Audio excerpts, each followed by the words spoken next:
ओम श्री गणेशाय नम नमस्कार बंधुगण आपण मानकु आम यूट्यूब चैनल को बहुत बहुत स्वागत।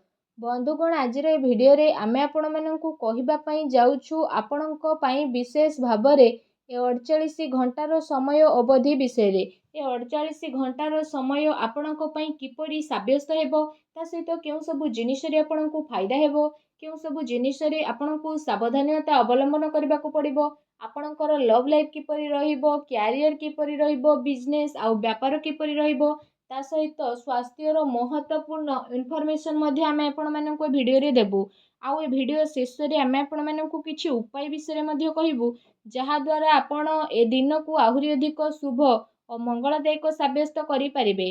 तो आगो को वीडियो आरंभ करबा पूर्व आमर आपणको रिक्वेस्ट कि जदि आपण हमर ए चैनल ले नुआ करि आछंती तो चैनल को सब्सक्राइब करंतु एवं सांगरे नोटिफिकेशन बेल को मध्य ऑन करंतु जहाद्वारा समय समय से नुआ नुआ वीडियो नोटिफिकेशन आपको मिल जिवो। तो आसंतु सर्वप्रथम जानिबा किपरि रहिबो आपणको पई विशेष भाव में 48 घंटार समय अवधि जदि सबुठार प्रथमे कहिबा कि कोन आपणको पई ए दिन रे विशेष भाव में पॉजिटिव रहिबा को जाउछि जदि कहिबा तो फ्रेंड्स ए दिन आपणको पई बहुत ही भल और शुभदायक रहिबो। जरूरी काम करबा द्वारा आपणको विशेष भाव में लाभदायक अवसर प्राप्त मध्य हेबो अटके रहितिबा धन मध्य आपणको पुणी थरे वापस मिली पारे भल खबर मिलिबार आपणको पई अनेक ही जोग बनु अछि उच्च पदाधिकारी एवं वृद्ध लोकंकर सहयोग आपणको प्राप्त हेबो एवं सबु कार्य आपण सहलतार सह संपन्न करिकि आपणको प्रतीत मध्य हेबो। एहा सहित आपण आपणकर कार्य कुशलतार द्वारा कौनसी महत्वपूर्ण कार्य को बहुत ही भल उपाय रे पूर्ण करिवे जहा द्वारा आपणको काफी खुशी मध्य अनुभव हेबो कौनसी अति संपर्कीय लोकंकर घरे आगमन एवं हस परिहास रे आपणकर समय बीतित हेबा घरर माहौल को काफी खुशी भरा मध्य बनेई देबो निजर परिवार रो व्यवस्था बनेई के रखिबा पई जहा नियम आउ कायदा बना जाईछि तो से सब आपणको पई बहुत ही तारीफबान हेबो।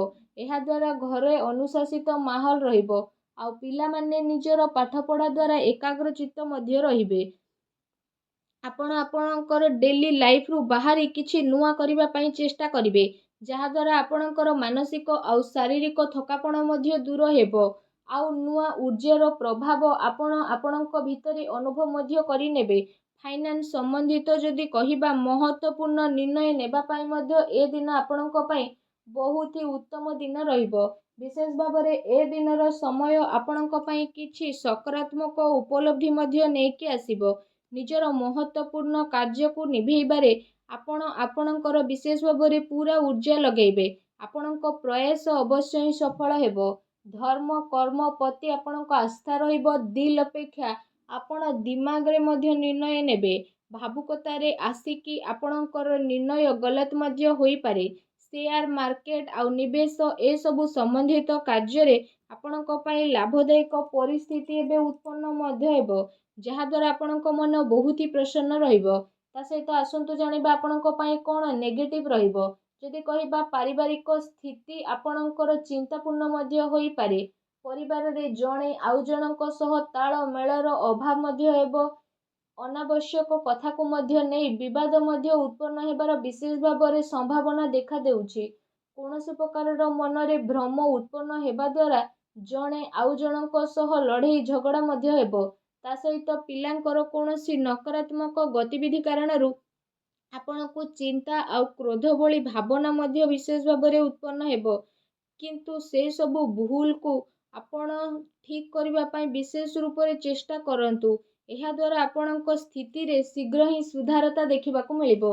ता सहित आपण काहा उपरे विश्वास करिबा पूर्वरु सबु स्थिति उपरे भल भाव में विचार विमर्श करि नियंतु आपणकर भावुकता आउ उदारतार लोक माने फायदा मध्य उठेई पारंती फ्रेंड्स को सहित अधिक मेल मेलाप केवल आपणकर समय बर्बादी करदेव तेणु ध्यान रखंतु कौनसी निर्णय को नेबारे बहुत अधिक समय लगेबा हाथ में आसीथिबा उपलब्धि को दूर मध्य करि पारे निजर बाणी आउ जिद्दी स्वभाव को आपण नियंत्रित रखंतु मामु घर पक्षों द्वारा कौनसी प्रकार भूल बुझामणा मध्य आपणकर होई पारे आपणकर प्रतिद्वंदी आपणक विषय रे କିଛି ଭୁଲ ଆଖୁଆ ମଧ୍ୟ ଫେଲେଇ ପାରନ୍ତି, ଯେଉଁ କାରଣ ପାଇଁ ପଡ଼ୋଶୀ ଫ୍ରେଣ୍ଡସ୍ଙ୍କ ସହିତ ଆପଣଙ୍କର ସମ୍ବନ୍ଧ ମଧ୍ୟ ଖରାପ ହେବ। କୌଣସି ବି ପରିସ୍ଥିତିକୁ ଆପଣ ଶାନ୍ତିପୂର୍ଣ୍ଣ ରୂପରେ ବୁଝାନ୍ତୁ। କ୍ରୋଧ କରିବା ସମସ୍ୟାକୁ ଆହୁରି ଅଧିକ ବଢ଼ିଦେବ। ତ ସେଥିପାଇଁ ନିଜର କ୍ରୋଧ ଉପରେ ସଂଯମତା ରଖନ୍ତୁ। ଏହା ସହିତ କୌଣସି ବି କାମ କରିବା ପୂର୍ବରୁ ତା ଉପରେ ଗମ୍ଭୀରତାର ସହ ଭାବି ଚିନ୍ତି କାମ କରିବା ଅତି ଆବଶ୍ୟକତା ରହିଛି। କୌଣସି ବାହାର ବ୍ୟକ୍ତି ଜଳନ ଭାବନାରେ ଆପଣଙ୍କ ଉପରେ ବଦନାମୀ ବା ଆରୋପର ସ୍ଥିତି ମଧ୍ୟ ଉତ୍ପନ୍ନ କରିପାରେ, ତେଣୁ ଆପଣ ସାବଧାନ ରୁହନ୍ତୁ। ଯଦି ଆପଣଙ୍କର ଲଭ୍ ଲାଇଫ୍ ବିଷୟରେ ଆମେ କହିବା, ତ ଏ ଦିନ ଆପଣଙ୍କର ଜୀବନ ସାଥୀ ଆପଣଙ୍କୁ ସବୁ କାର୍ଯ୍ୟରେ ସାହାଯ୍ୟ ସହଯୋଗ ପ୍ରଦାନ କରିବେ ଆଉ ସବୁ କଥା ଆପଣଙ୍କର ଶୁଣିବେ, ଯାହାଦ୍ୱାରା ଆପଣଙ୍କ ସମ୍ପର୍କରେ ସକାରାତ୍ମକ ପରିବର୍ତ୍ତନ ଆସିବ। ଆପଣଙ୍କ ପ୍ରେମ ଜୀବନରେ ଚାଲି ଆସୁଥିବା ସମସ୍ୟା ଏବେ ଆପେ ଆପେ ସମାପ୍ତ ମଧ୍ୟ ହୋଇଯିବ। ଆଉ ଜୀବନ ସାଥୀଙ୍କର ସକାରାତ୍ମକ ସହଯୋଗ ଆପଣଙ୍କୁ ଆତ୍ମବଳ ଆଉ ଆତ୍ମବିଶ୍ୱାସ ପ୍ରଦାନ କରିବ।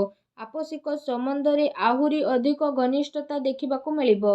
ପିଲାଙ୍କର କିଲକାରୀ ସମ୍ବନ୍ଧିତ ସୂଚନା ମିଳିବା କାରଣରୁ ପ୍ରସନ୍ନତାପୂର୍ବକ ଘରେ ବାତାବରଣ ରହିବ ଏବଂ ପ୍ରେମ ସମ୍ବନ୍ଧରେ ଆହୁରି ଅଧିକ ଗମ୍ଭୀରତା ଦେଖିବାକୁ ମିଳିବ। ବୈବାହିକ ସମ୍ବନ୍ଧ ଠିକ୍ ରହିବ ଆଉ ପାରିବାରିକ ମାହୋଲ ଖୁସି ଭରା ରହିବ। କୌଣସି ପୁରୁଣା ମିତ୍ରଙ୍କ ଦ୍ୱାରା ମିଳିବା କାରଣରୁ ଯାତ୍ରା ସୁଖଦପୂର୍ଣ୍ଣ ରହିବ। ତା ସହିତ ଏ ଦିନ ଆପଣଙ୍କ ପ୍ରେମ ଜୀବନ ପାଇଁ ବହୁତ ହି ଭଲ ଦିନ ମଧ୍ୟ ରହିବ। ଏ ଦିନର ଆପଣଙ୍କୁ ଅବଶ୍ୟ ହିଁ ଲାଭ ଉଠାଇବାର ଅଛି। ଆସନ୍ତୁ ଜାଣିବା ଆପଣଙ୍କ ବ୍ୟବସାୟ ଆଉ କ୍ୟାରିୟର କିପରି ରହିବ। ଯଦି କହିବା କାର୍ଯ୍ୟ କ୍ଷେତ୍ରରେ ଆପଣଙ୍କର ଅତି ଆବଶ୍ୟକତା ରହିଛି, କାରଣ ଟିକେ ବି ଭୁଲ ବୁଝାମଣା କାରଣରୁ ମହତ୍ତ୍ୱପୂର୍ଣ୍ଣ ଅର୍ଡର ଆପଣଙ୍କ ହାତରୁ ବାହାରି ଯାଇପାରେ। ଚାକିରି ପେଶା ବ୍ୟକ୍ତି ବିଶେଷଙ୍କୁ ଧୈର୍ଯ୍ୟ ବନେଇକି ରଖିବାର ଆବଶ୍ୟକତା ରହିଛି, କାହିଁକି ନା ତାଙ୍କ ଉପରେ କାମର ଅଧିକ ବୋଝ ରହିବ ଏବଂ କାର୍ଯ୍ୟକ୍ଷେତ୍ରରେ କିଛି ନୀତିରେ ପରିବର୍ତ୍ତନ କରିବାର ଆପଣଙ୍କ ଆବଶ୍ୟକତା ରହିଛି। ସହଯୋଗୀ ଆଉ କର୍ମଚାରୀଙ୍କ ଗତିବିଧିକୁ ନଜରଅନ୍ଦାଜ ଆଦୌ ବି କରନ୍ତୁ ନାହିଁ। ଆପଣଙ୍କ ପିଠି ପଛରେ ଆପଣଙ୍କୁ କେହି ନୋକସାନ ପହଞ୍ଚାଇବା ପାଇଁ ଚେଷ୍ଟା କରିପାରେ। ସାଝେଦାରୀ ବ୍ୟବସାୟରେ ମାର୍ଗଦର୍ଶିତା ରଖିବା ଆପଣଙ୍କ ପାଇଁ ଅତି ଆବଶ୍ୟକତା ରହିଛି। କୌଣସି ପ୍ରକାରର ଅନୈତିକ କାର୍ଯ୍ୟକୁ କରିବା ଠାରୁ ଦୂରେଇ ରୁହନ୍ତୁ, କାରଣ ଏହାର ଖରାପ ପ୍ରଭାବ ଆପଣଙ୍କର ମାନ ସମ୍ମାନ ଉପରେ ପଡ଼ିପାରେ। ସେଥିପାଇଁ କୌଣସି ଅଜଣା ବ୍ୟକ୍ତିଙ୍କ ସହ କୌଣସି ଡିଲ୍ ଫାଇନାଲ ଆପଣ କରନ୍ତୁ ନାହିଁ। ଏହା ଆପଣଙ୍କ ପାଇଁ ବହୁତ ହି ଭଲ ରହିବ। ଏହା ସହିତ କାର୍ଯ୍ୟକ୍ଷେତ୍ରରେ ଚାଲି ଆସୁଥିବା କୌଣସି ପ୍ରକାରର ପ୍ରୋବ୍ଲେମକୁ ଆପଣ ଶାନ୍ତିପୂର୍ଣ୍ଣ ରୂପରେ ସୁଲଝେଇବାର ଅତି ଆବଶ୍ୟକତା ରହିଛି, କାରଣ ଏହା ଦ୍ୱାରା ଆପଣଙ୍କ ଆବଶରେ ଆସି ପରିସ୍ଥିତି ମଧ୍ୟ ବିଗିଡ଼ିପାରେ। ଅଧିକାରୀଙ୍କ ଦ୍ୱାରା ବାତଚିତ କରିବା ସମୟରେ ମାନସିକ ସ୍ଥିତି ଆପଣଙ୍କର ସାମାନ୍ୟ ବନେଇକି ରଖନ୍ତୁ। ଏହା ସହିତ ଏ ଦିନ ମାର୍କେଟିଂ ସମ୍ବନ୍ଧିତ କାର୍ଯ୍ୟ ଆଉ ବାହାର ଗତିବିଧିରେ ଆପଣଙ୍କର ବ୍ୟତୀତ ହେବ। ଚାକିରି ପେଶା ବ୍ୟକ୍ତିଙ୍କୁ ନିଜର ଟାର୍ଗେଟ ପୂରା ହେବା ଦ୍ୱାରା ପ୍ରମୋସନ ମଧ୍ୟ ମିଳିପାରେ, ଯାହାଦ୍ୱାରା ତାଙ୍କ ମନ ବହୁତ ହି ପ୍ରସନ୍ନ ରହିବ। ଆସନ୍ତୁ ଜାଣିବା ଆପଣଙ୍କର ସ୍ୱାସ୍ଥ୍ୟ କିପରି ରହିବ। ଯଦି ବିଶେଷ ଭାବରେ କହିବା, ଆପଣଙ୍କୁ ଏସିଡିଟି, ଗ୍ୟାସ୍ ଭଳି ସମସ୍ୟା ମଧ୍ୟ ଉତ୍ପନ୍ନ ହୋଇପାରେ। ଏମିତିରେ ନିଜର ଖାଦ୍ୟପେୟ ଉପରେ ଆପଣ ସଂଯମତା ବନେଇକି ବିଶେଷ ଭାବରେ ରଖନ୍ତୁ। ଏହା ସହିତ ନିଜ ସ୍ୱାସ୍ଥ୍ୟକୁ ଆହୁରି ଅଧିକ ଭଲ ରଖିବା ପାଇଁ ଆପଣ ପ୍ରତ୍ୟେକ ଦିନ ଯୋଗ କରନ୍ତୁ, ବ୍ୟାୟାମ କରନ୍ତୁ, ସୂର୍ଯ୍ୟଙ୍କୁ ଜଳ ଅର୍ପଣ କରନ୍ତୁ। ଦେଖିବେ ସମୟ ଆପଣଙ୍କ ପାଇଁ ବହୁତ ହି ଶୁଭ ଆଉ ମଙ୍ଗଳଦାୟକ ସାବ୍ୟସ୍ତ ହେବ। ଭିଡ଼ିଓ କେମିତି ଲାଗିଲା କମେଣ୍ଟ କରିକି ଜଣାଇବେ। ଚ୍ୟାନେଲରେ ନୂଆ ଆସିଲେ ଚ୍ୟାନେଲକୁ ସବସ୍କ୍ରାଇବ କରିବେ। ଧନ୍ୟବାଦ।